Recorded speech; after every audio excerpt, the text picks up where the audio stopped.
இந்த வெயில் காலத்தில் குளு குளுன்னு ஒரு மிக்ஸ்டு கர்ட் ரைஸ் எப்படி செய்யுதுன்னு வாங்க பார்த்துடலாம். பேன் அடுப்பில் வச்சு ஹீட் ஆனதும் எண்ணெய் சேர்த்துட்டு கடுகு கொஞ்சமாக சேர்த்துடலாம். கடலைப்பருப்பு உளுந்தம்பருப்பு கொஞ்சம் நிறையா சேர்த்துடலாம்.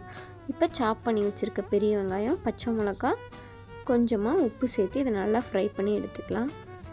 நல்லா இந்த அளவுக்கு வணங்கினதுக்கப்புறம் நம்ம ஸ்டவ் ஆஃப் பண்ணி ஆற வச்சிடலாம். இப்போ இதை ஆடிடுச்சு. நம்ம ரெடி பண்ணி வச்சுருக்க ஒயிட் ரைஸ் இது கூட சேர்த்துடலாம். இப்போ கொஞ்சமாக தயிர் சேர்த்துடலாம் இது கூட.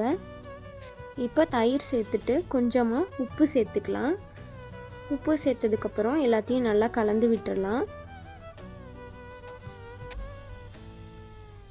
இப்போ இதை நம்ம பாதி பதத்துக்கு கலரி வச்சுட்டு கொஞ்சமாக பால் சேர்த்துக்கலாம்.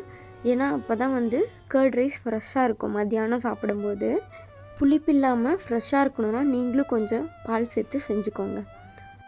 இப்போ நம்ம கொஞ்சமாக மாதுளம்பழம் சேர்த்துக்கலாம். அடுத்து இடித்து வச்ச மாங்காய், அடுத்தது கட் பண்ணி வச்சுருக்க மாங்காய்.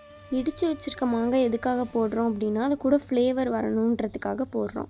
அடுத்து பார்த்திங்கன்னா துருவி வச்சுருக்க கேரட்டு, இது எல்லாத்தையும் சேர்த்து நல்லா கலந்து விட்டுக்கலாம் நம்ம. இப்போ இது எல்லாத்தையும் நம்ம மிக்ஸ் பண்ணி எடுத்தோம் அப்படின்னா நம்மளோட டேஸ்டியான மிக்ஸ்டு கர்ட் ரைஸ் ரெடி ஆகிடும். நீங்களும் ட்ரை பண்ணிவிட்டு எப்படி இருந்துச்சுன்னு சொல்லுங்கள்.